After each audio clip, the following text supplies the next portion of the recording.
Hey guys, good morning. Welcome back to nursing Rani blog. तो आज के वीडियो में हम बात करेंगे जो आरआरबी नर्सिंग सुपरिटेंडेंट का एग्ज़ाम होने वाला है अप्रैल में, उसमें कुछ इम्पॉर्टेंट टॉपिक के बारे में कि आपका कितना प्रिपरेशन हुआ है।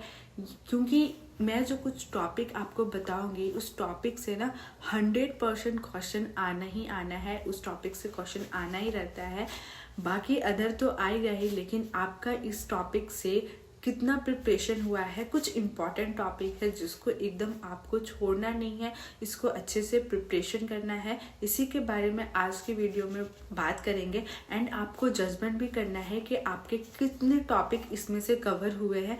एंड अगर अभी भी आपका 50% भी आपका नहीं हुआ है तो आपको अभी बहुत ही ज़ोरों शोरों से प्रिपरेशन करने का ये है।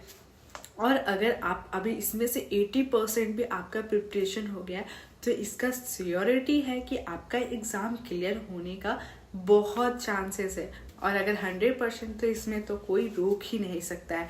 तो चलिए, ऐसे क्या टॉपिक्स है नर्सिंग और नॉन नर्सिंग में जिससे क्वेश्चन आना ही आना है, 100% का गारंटी। तो मैंने एक नोटबुक में इसमें कुछ लिख लिया है टॉपिक, तो मैं आपसे शेयर करती हूँ सारे टॉपिक के बारे में। तो चलिए वीडियो स्टार्ट करते हैं। तो चलिए स्टार्ट करते हैं पहले नर्सिंग से, ठीक है। तो नर्सिंग से पहला टॉपिक ये आता है CPR, ठीक है, जो कि बहुत ही इम्पॉर्टेंट है। और इसमें कोई भी नर्सिंग एग्जाम हो, CPR से एक क्वेश्चन तो 100% होता है कि आना ही आना है। तो इस टॉपिक को आपको कवर कर लेना है। सेकेंड है IV थेरेपी, जिसमें आपको ना कैलकुलेशन, जो डोज होता है ना, वो कैलकुलेशन के बारे में आपके न्यूमेरिकल्स क्वेश्चंस आते हैं। तो ये रहा। ECG से आपका क्वेश्चन आते हैं कि जो एस्टे इंटरवल है, एस्टे सेगमेंट है, इससे क्वेश्चंस आते हैं। तो ECG हो गया। सैम्पलिंग से आपके आते हैं, ठीक है, ये आपका रिसर्च का है लेकिन सैम्पलिंग से भी क्वेश्चंस आता है। ट्राइज से आता है क्वेश्चन। बोन्स एंड डिसऑर्डर, ठीक है, बोन्स एंड डिसऑर्डर से क्वेश्चंस आता है, जो कि आपका फर्स्ट एड का टॉपिक है। एंड आपका जो एनाटॉमी फिजियोलॉजी में भी बोन्स है तो वहाँ से भी क्वेश्चंस आता है, मसल्स बोन्स जो है। अब ECT से क्वेश्चंस आता है, CBT से आता है। एंटीडोट्स के बारे में आपको सारा पता होना चाहिए, एंटीडोट से भी क्वेश्चंस आते हैं।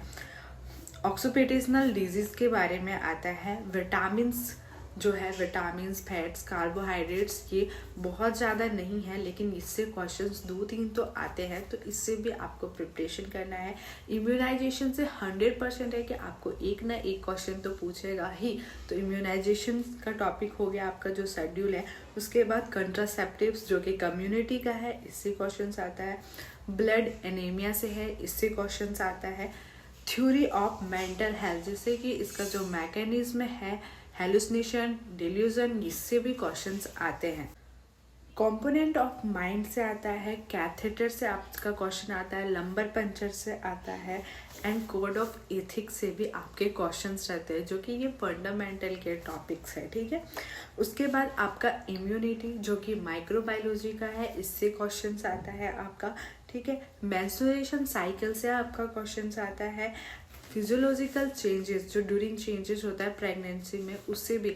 तो ये कुछ नर्सिंग के टॉपिक है जिससे कि आपके कुछ ना कुछ क्वेश्चंस, मतलब इस टॉपिक से तो 100% 1-2 करके क्वेश्चंस आपके रहेंगे ही। तो इस टॉपिक में से आपको कितना टॉपिक आता है, तो मैं सोची आप लोग को बता दूं। मैंने भी कहीं ये सब देखा था तो मुझे लगा कि हाँ, एंड मैंने जब एनालाइज किया प्रीवियस ईयर्स क्वेश्चन, तो हाँ, ये सारे टॉपिक से आपके क्वेश्चंस थे ही थे। अब नॉन नर्सिंग की बात करते हैं कि नॉन नर्सिंग से आपका क्या, जैसे कि आपको पता होगा नॉन नर्सिंग में आपका पूछा जाएगा मैथ्स, रीजनिंग, जनरल नॉलेज, ठीक है, एंड जो आपके करंट अफेयर्स है। तो इसमें से तो जनरल नॉलेज, करंट अफेयर्स का कोई टॉपिक नहीं बता सकते क्योंकि ये हमेशा चेंज होते रहता है। तो आपको ये हर 6 मंथ का जो है, प्रीवियस 6 मंथ का, वो प्रिपरेशन करना है। लेकिन जो आपके ब्लड रिलेशन जो आता है, ब्लड रिलेशन से क्वेश्चन आता है नॉन नर्सिंग में। टाइम एंड डिस्टेंस, डायरेक्शन, ये सारे मैथ एंड रीजनिंग के हैं जो ब्लड रिलेशन, इससे क्वेश्चंस आता ही आता है। तो ये सारे टॉपिक को कवर कर लेना है 100%। अगर आपको इसमें से कितने टॉपिक आते हैं और कितने नहीं आते हैं, और अगर जो टॉपिक आपको नहीं आता है वो अभी पढ़ना स्टार्ट कर दीजिए। आपके पास अभी फिर भी 1.5 मंथ का टाइम है, क्योंकि अप्रैल में फर्स्ट वीक में एग्ज़ाम होने का 100% का चांसेस है। तो आई होप आप लोग के लिए ये सारा इम्पॉर्टेंट टॉपिक बहुत ही यूज़ करेगा आरआरबी नर्सिंग सुपरिटेंडेंट का एग्ज़ाम क्लियर करने में। एंड आपको और भी कोई डाउट्स होगा तो आप कमेंट बॉक्स में कमेंट कर सकते हैं। मिलते हैं नेक्स्ट वीडियो में, तब तक के लिए बाय बाय।